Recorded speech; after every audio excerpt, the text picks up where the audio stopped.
Hey, welcome to the Aerospace Executive Podcast. I'm Craig Pick, and hey, I am absolutely thrilled to have with me Dr. Adam Pilarski with AVITAS Consulting.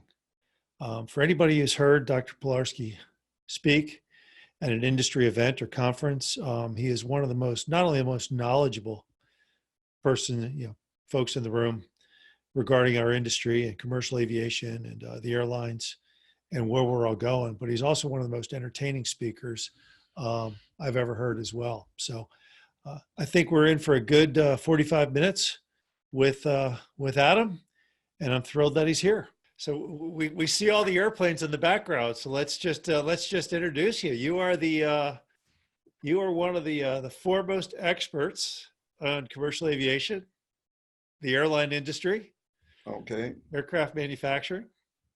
I've seen you speak. I am glad you did, and you still want to hear me. Absolutely want to hear you.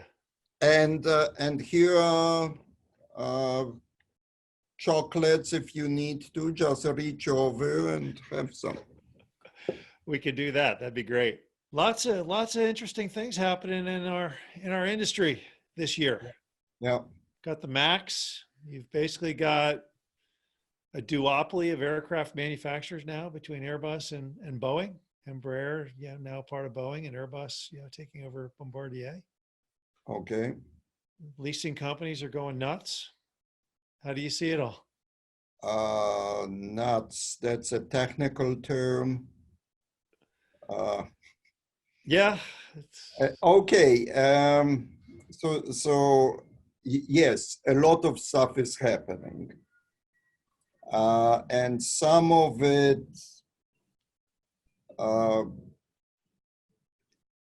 is problematic, but it's worthwhile to look kind of the long-term view, and things in aviation are fine, despite the fact that right now we have problems, as some people like yours truly have been predicting. Aviation is very cyclical, and we knew it. Anybody who gets into aviation should realize that aviation is cyclical. People have to eat, they don't have to fly. So using economic jargon, elasticity of demand, if income goes up 5%, traffic will grow more than 5%. And you make more money, you spend more money on food, but not the same percent as your income went up. And flying is more of a luxury product. So we do realize it's cyclical, and the brilliant, here will be one of my many brilliant observations. Cycle means not only up, but also down. Most people forget it. They kind of say, oh yeah, I understand it's cyclical. I just don't like the negative part. That's the idea of a cycle, yes. And so the number of questions, kind of, where are we in the cycle now?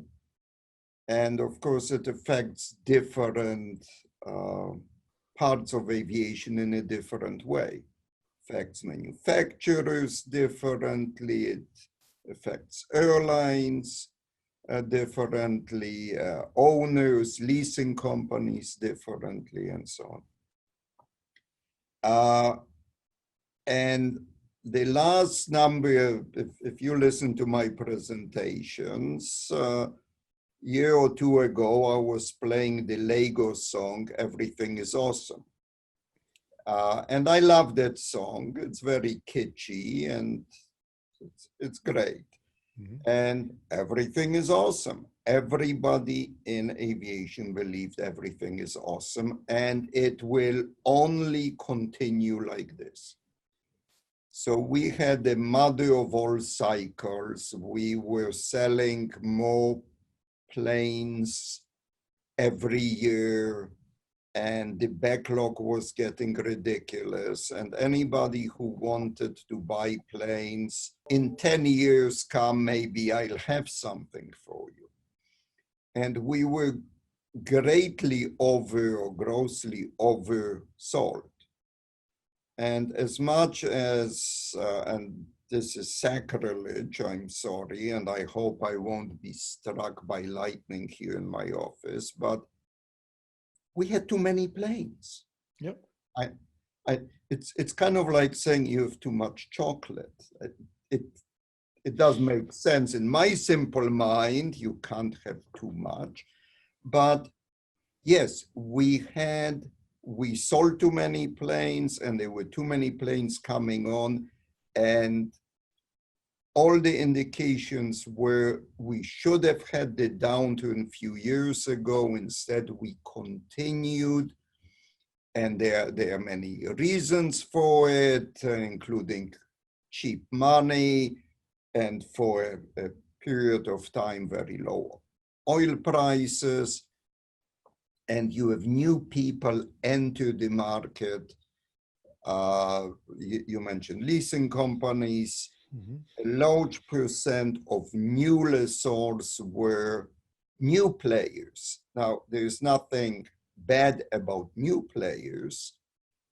Everybody should have the chance to make money or lose money in aviation.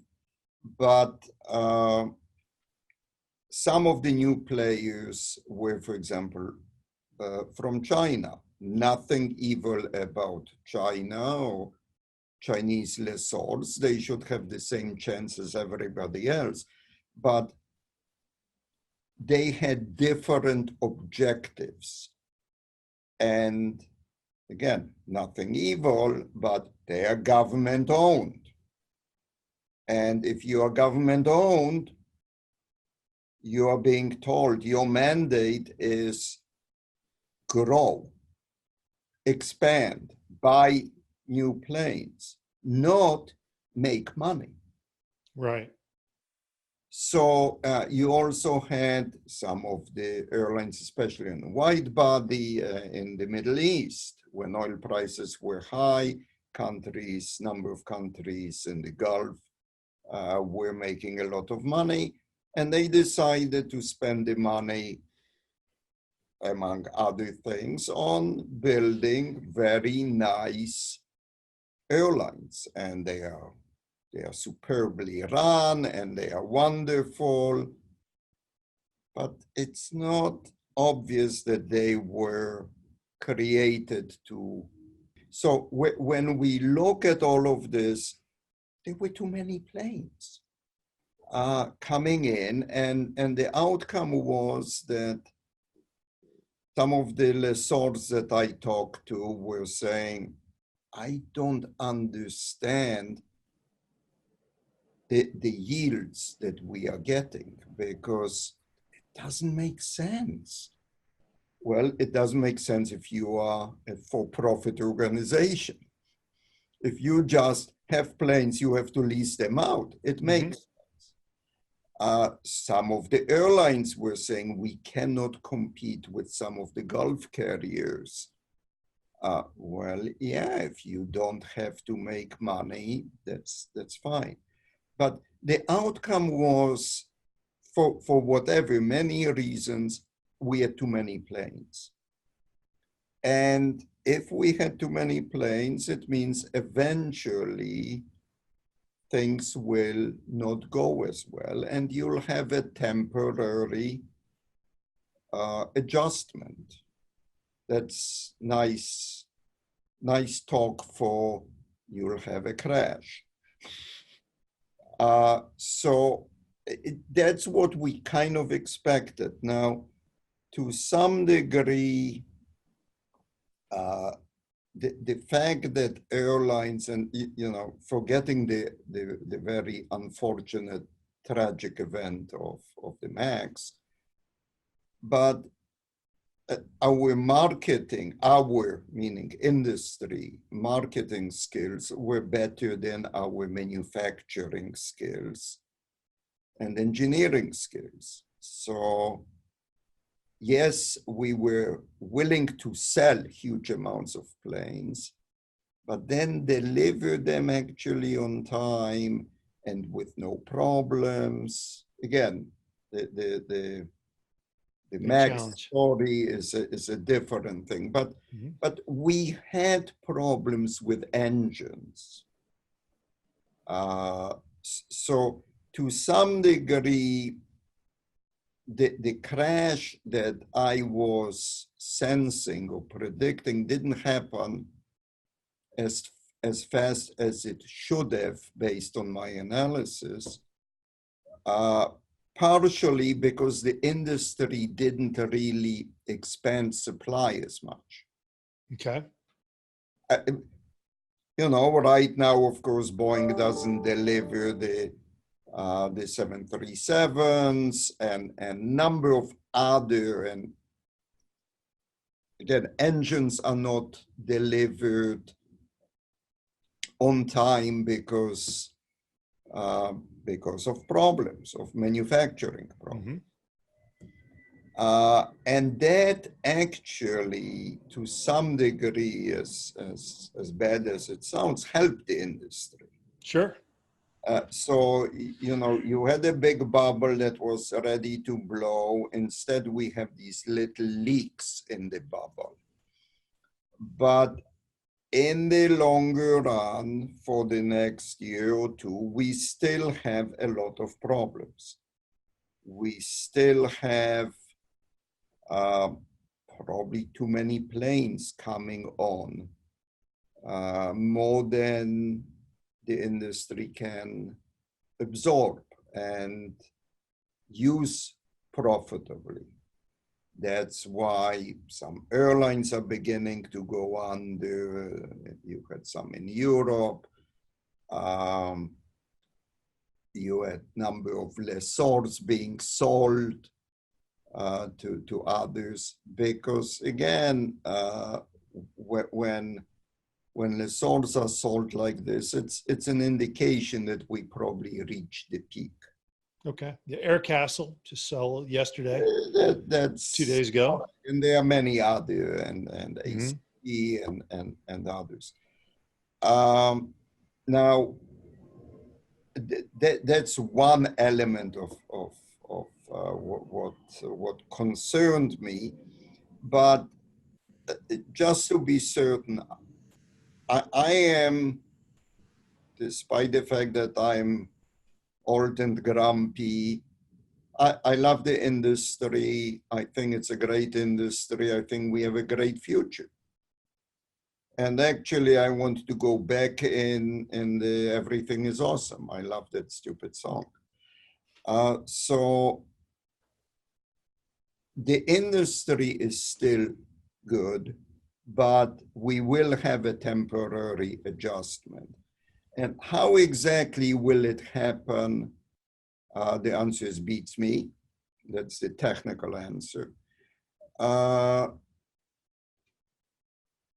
Usually there are some mistakes that happen, like trade wars. Oh, that couldn't happen. People are too sensible to have trade wars. But, you know, some stuff, interest rate increases, a recession, China is slowing down, Europe is going in a recession. In the US, we are not there, but clearly we don't have the growth that was promised at the last election of 3.5–4%. We get 2%, 1.8. But so some of it are economic factors outside the industry. We have a lot of strange political developments in the world where I thought we Americans are unique in it, and that, OMG, we don't have any good candidate on either side. But you talk to people in other countries, you know, and talk to our UK friends, and there are not that many people that, yeah, the Labor guy is great. Yeah, Boris is wonderful. Uh, you know, we just had an election here, and somebody, governor in one of your southern states, won by 5,000 votes out of what, over 1 million? Right. That's very standard now. We have a really split society, but it's the same in other parts of the world. It's the same, for example, Israel had an election and Netanyahu couldn't form a government, the other guys couldn't form a government. So they had another election. And Netanyahu gave up, and now General Gantz has an. Will they have a third election? I mean, at the end of the day, you may have every 6 weeks elections because Right. nobody can. Yeah. The only reason I'm bringing this up is it's around the world, not just here. There are no countries where people say, we love, you know, the old things were JFK, whatever your personal thoughts were about him, and, you know, he inspired people. And we later found out a whole bunch of stuff, unsavory things about him, but he inspired people. Today, around the world, there are no politicians that people say, yeah, I love him. Right. So we have a different kind of reality. This is the political stuff, economy that will have an impact on the economy. But we in aviation have our own cycle, and that's related to other things. Right. And again, there were good reasons why we overproduced last few years. We had overall 7 to 10 year cycles of deliveries going up and then coming down and up and down. We now, until this year, we had 14 years of only going up. First time ever. It didn't make sense. It doesn't make sense.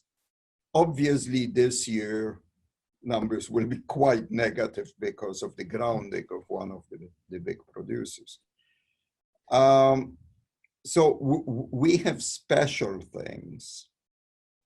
But again, first observation, yes, we are coming close to a temporary negative adjustment. I can guarantee you that, and people who say, no, no, no, realities are different, from now on it never will go down. I believe in cycles, but only on the upside. Okay. Take your medication, continue taking your medication, don't say stupid things. How much is yeah, everybody talks about, I was at a conference, it was the National Aviation Transportation Association conference this week up in DC. Everybody's complaining about the lack of maintainers in this country. There's a big bow wave of lease aircraft that are going to be coming back off lease in a couple of years with, you know, probably not enough capacity to manage the maintenance aspect of those returns. How do you see all that playing into things? Again, luckily I'm an economist, so I don't worry about real things. So in economics, you know that there are no shortages. It's just you have to adjust price. Right. So there's never shortage of pilots. You just pay people enough money, and less airlines will hire the Mhm. expensive pilots, and more people will come out of retirement and so on. So I'm not concerned about this, but obviously, right now, the changes that are happening have a tremendous impact on various aspects of the industry. Um, the fact that Maxes are not being delivered means that you have other planes flying longer than we wanted, and they're not being maintained because you push it out. There are many of these things happening, but again, we AVITAS are probably the biggest valuation company, and we have a number of people that follow it, and they'll say, anytime you have these kind of developments, there will be an impact on pricing. So, various planes are now more in demand than they were before the MAX was grounded. In the long run, again, my thinking, we are all dead, as Lord Keynes said, and since he's dead, he was right. But in the long run, things will even out. So I like to think more about the long-term view. And again, long-term, even year or two, we will have a downturn in the economy. It will have tremendous impact on the prices of various planes at that time and so on. But it will be a temporary downturn. It's not that the industry is over. Right. And then we have to think what will happen in the longer run. And I like to think about this kind of stuff. And there are a number of things that will affect all of us. I mean, yes, aviation is sexy and we still love to fly. And it creates a lot of good things for the human race, and it gives us chances to increase standards of living of the world overall. Many good things happen because of aviation. Mm-hmm. And that will continue. But some big changes, and I'm not saying this year or next year, will be happening. So one obvious impact will be oil and pollution. And, luckily, right now, we in the US tend to dismiss it because that's some crazy Europeans, right? A Swedish teenager comes here and they're all hippies, and we don't care. We Americans, luckily, don't have to care about all of this. No, eventually that view will have a much bigger impact on us. So the American view is, hey, you can always get more oil, right? No big deal. You take some Texans, hillbillies from Texas, send them to North Dakota. North Dakota. Yeah, I was about looking at you, thought North Carolina. No, you send them to North Dakota and you destroy the environment there, because who needs an environment? And we can always buy Greenland anyhow, so, and move there. But eventually, the industry will have to face a reality. The same way as cars are realizing, car manufacturers big changes will be happening. So this is one element. It's not coming next year, but it's something that we have to think about. But it's a positive, because I don't think that human race will say, you know what, we are not going to fly anymore. Screw that, forget vacations.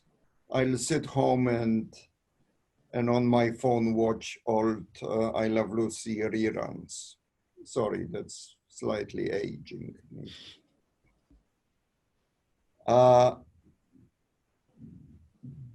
So this is one element, okay? It will continue. We will spend more resources on protecting the environment, or at least having a new technology. And cars are way ahead of us in aviation, but we will have to move there. And Do you think these eVTOL, I mean, everybody's talking about the eVTOLs and the hybrid, it's a big engineering challenge, and they're not cheap. Huge. It's huge. I don't know the technical aspects. And again, as an economist, I say there will be incentives for the industry to move this way, and we will do it. I'm positive we will. Exactly how and what, I don't know. So the same way as a number of years ago, I was predicting price of oil will fall, not because people were saying we are running out of oil. No, we have too much oil. Right. We don't know. The same way as we didn't run out of coal, we had too much coal. Nobody looks for coal today. So this is kind of one aspect. I don't know how exactly. I know that this is a hot topic. It will happen. And in the long run, I can guarantee you something like this will happen. Okay. And this is a big picture, and it will be good for the industry. I mean, yes, right now, those who bought a lot of the dirty planes will suffer. Anytime you have big changes, some people make money, some lose money. That's the idea of progress. And anytime they're winners, they are losers. I can guarantee you something like this will be happening. The second element, and I'm kind of going, again, I don't know the timing, and I know that the industry is moving in this direction in the longer run, is speed. Speed of flying. No? Right. Supersonic business jets. Yeah. Not drugs. Yeah. So I am confident. Again, the world is getting richer. Everybody is getting richer, and the younger generation, maybe just my kids, but all younger generation, they don't have time. Everything is instant gratification. I want it now. Okay. Oh yeah, we can now have a plane that will take you in 19 hours. Say what? 19 hours? Yeah, but on your phone you can watch all the movies. It will not happen. And right now we are concerned with, yes, but this will be expensive. The more you produce, the cheaper you get. And we, the industry, will learn how to do it, and we, human race, will be richer. So in the future, going from here to Singapore in 19 hours will be You must be kidding. My grandma used to go from the US to Europe on a boat, and it took her 2 weeks. Yeah, that's a nice story, but Yep. nobody does it. Well, it's interesting. I was reading an article about Croatia, and Croatia wants to basically, in one city in Croatia, they want to no new restaurants. They've got too many visitors. And you think about Ryanair and all the cheap airlines in Europe, where you can fly anywhere you want in Europe for 50 euros each way, and it's created a whole new tourism industry that didn't exist 20, 25 years ago. Correct, but and again, right now that's where we have divisions in society. You have globalization. Some people get jobs, others lose jobs because somebody else is more efficient in another place, so they don't want it. In a village in Croatia, tourists come, some people get employment. Others are saying, hey, I don't want this.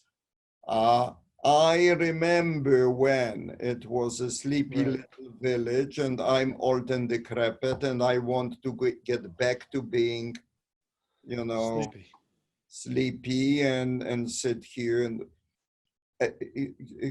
correct. So again, I'm kind of moving one temporary downturn in aviation. Two, in the long run, aviation is not dead. There are still good things. It faces problems like every industry. The two big things that I can see not being solved immediately is the cleaner flying, electric, and so on, and speed and faster flying. Mm-hmm. So I can see this. And by the way, since you asked me kind of give some giveaway or takeaways, forget giveaway, takeaways for people, I was trying to follow your, since you are really tough taskmaster, follow what you asked me to do. So I am doing that. The third, which is in between short and long term, is, okay, so what will happen to the industry? And you mentioned Boeing, Airbus now basically have a true duopoly. And which way will it go? And right now, Boeing had some negatives. I know it's hard to believe, but if you look at 500 airplanes sitting on the ground. Yeah, and writing off billions of dollars and stock value, those who bought stocks lost $100 a share, and that's not always positive. I know it's hard for you to believe, but some people buy shares because they anticipate them to go up. Right. So, but if you look from a longer term point of view, you always had periods where Boeing was, let's call it, dominating. Mm-hmm. And then they managed, I think the technical term is, screw things up. Okay. Maybe they were too arrogant or whatever. And then Airbus took the top spot.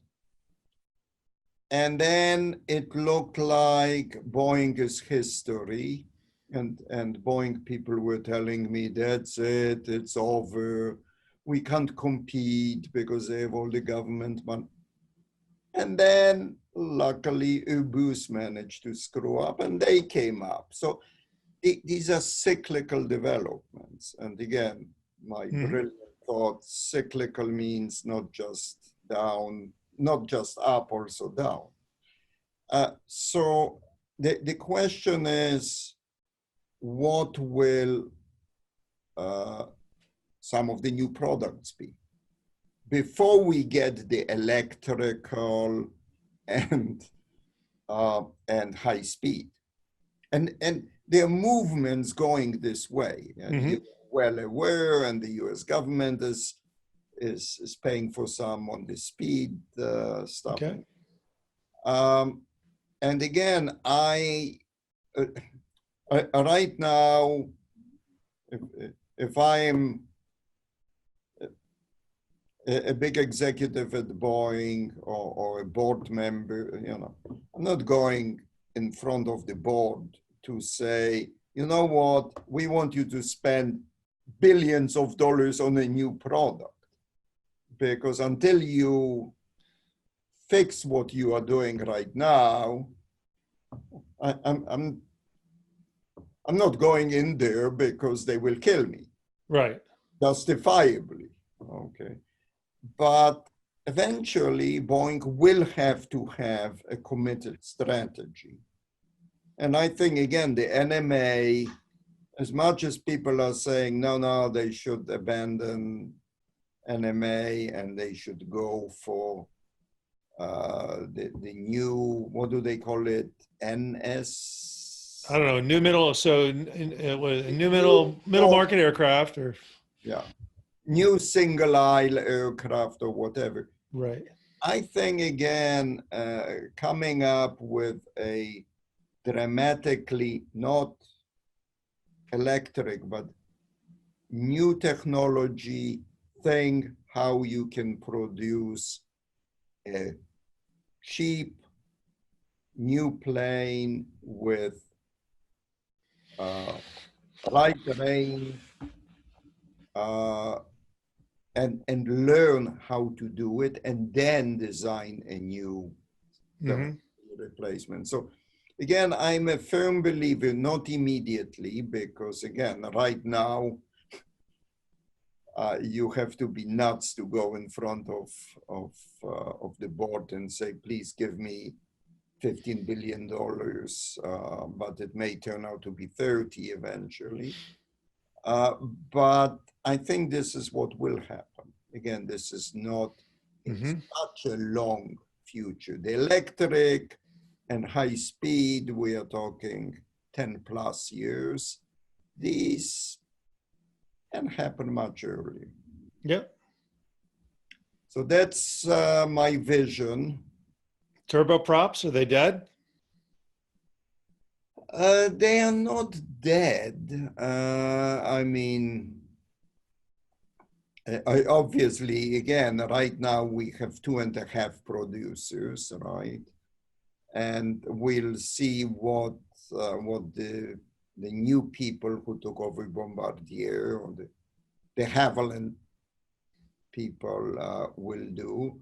ATR, you have the Chinese, of course, MA60 and 700. See, you can't see here, but I actually have some of these MA60 models. Yeah. I've just got an E2 Hawkeye behind me, so I don't know if you can see that. I do. I have very few military planes. In my office, I only have 2 military planes. They are McDonnell Douglas C-17 because I worked on the program, and Phantom, which is another McDonnell Douglas plane, and it's a beautiful model. And the funniest part is it's mahogany, it's beautiful, and it's made in Vietnam, which cracks me up anytime I look at it. So in the short term, big challenges for the, you see a lot of leasing companies. Now I get a lot of Japanese coming into the leasing market. And I take it that's because it's very hard to make money in Japan right now. So they're looking at airplanes and buying leasing companies to try and make money in non-traditional ways. You got the Chinese coming in. couple publicly traded. Came in last few years. I don't see them expanding as much now. The Japanese are coming in now, but it's not creating new companies. It's buying existing platforms. So we wish them all the best. A lot of the big orders from Boeing and Airbus are going to leasing companies right now. Is it channel stuffing? Well, again, the orders were made a number of years ago. Remember my beautiful song, Everything is Awesome? Yep. That's when they were buying. Merry Christmas, this is what you get now. You wished for it, here it is. Enjoy, find uses for it. Good luck. So there's an oversupply? I think there's temporarily an oversupply. Eventually, aviation is wonderful. Does the MAX issue actually help? I mean, I know GE was choking on 45 LEAP engines a week that they had to kick out. Yes. And again, as bad as it sounds, and I don't mean it, you know. Yeah, no, I hear you. I know what you're saying. And obviously, it's a terrible tragedy. Of course, everybody at Boeing and in the industry feels pained by it. So it's not that we planned something, but yeah, this is something that helped the industry, airline industry, stay profitable.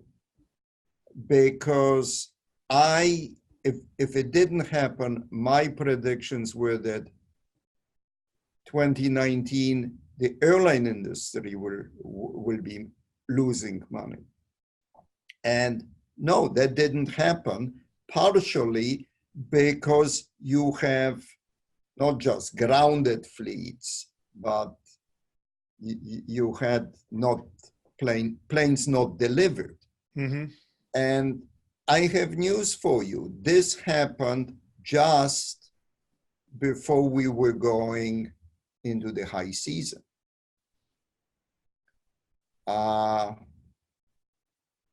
When MAXes start being delivered again and come back, will be, you know. So basically extended the cycle. I think what you're saying is the slowdown in MAX deliveries extended the up cycle, or at least it slowed the occurrence of the down cycle. Correct. So we took the planes out during high season. We may be getting them back before the next high season. Right. You know, we may be getting them back at the low season when you don't need more capacity, when you don't need airlines competing, when you don't need ticket prices going down. So that can speed things up in terms of down cycle. Do you see a lot of supplier? Do you see more supplier consolidation? You mean Airbus and Boeing merging? Well, no, they're suppliers. The UTAS eating Goodrich or eating Rockwell Collins. Yeah, it seems like everybody's getting big, and big means inefficient. There isn't. That's a separate issue. I think some of these developments were defensive mechanisms because Boeing more than Airbus decided to challenge their suppliers and start making their money. And I think that the engine producers and all the other guys, UTC and so on, needed a defense mechanism to get as big so they can negotiate against Boeing and Airbus from a stronger point of view. So I don't know how much of efficiency they gained, but I think they got muscle to be able to negotiate better deals and not Gotcha. pushed out of their market by Boeing and Airbus. So we'll go one last, take a look at the world economy now. Brexit is causing a lot of chaos in Europe. Yeah. China slowed down dramatically. The Yeah. Middle East is worried about, rightfully so, they're worried about oil prices. Yeah. Is it a prolonged, with all these issues going on, the American consumer can't keep everything going forever. Is it a prolonged dip, or do you see it rightfully correcting itself relatively quickly? In the US, we need a downturn. Again, it sounds bad when somebody, your doctor says you need to take this pill, but it's bad medicine. It's yucky. Yeah. You need an enema. Okay. Yes, you do need, we do need downturns from time to time. And we worked hard for it, and we deserve it, and we'll get it. China is different because these are demographic changes which take a long time. And I've been predicting the downturn, and many other people in China for some time. It's not temporary. And there's nothing the government can do about it. Right. So yeah, right now, there are good indications that we will move down in economic performance. And the question is, what kind of a recession will it be? So, I was thinking, there's the, I was doing it kind of the visual V of going steeply down and then steeply up, or swimming pool, down and then slowly up. I think that, again, any way you slice it, we will have one. And we will have another one in aviation, which is to some degree mitigated by the fact that we had slowdown in supply, not planned by engine screw-ups and unfortunate accidents or tragic accidents. So last question, does money stay cheap forever? Is this a new normal? No, I don't think so. But I've been right on many things in life. Predicting things, selecting wife, selecting kids. Oh, sorry, that's not selection. I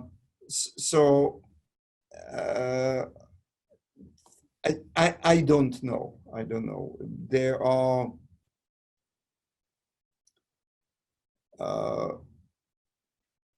many things I forecast. Interest rate is not one of them. It takes a different skill set, and I'm not sufficiently arrogant to say that I know how to predict interest rates. Gotcha. I believe that it should go up, but there are political factors in it, and I and every other economist, I didn't at least predict it. I assumed it will go up, but there were many people that looked bad by making specific predictions, and they were wrong. Yep. So the answer is beats me. Thank you for coming on today. We'll see you at ISTAT in March. Will do. I'm going to Texas. Very good. Look forward to seeing you there. Hasta la vista. Thank you. Thank you for your time.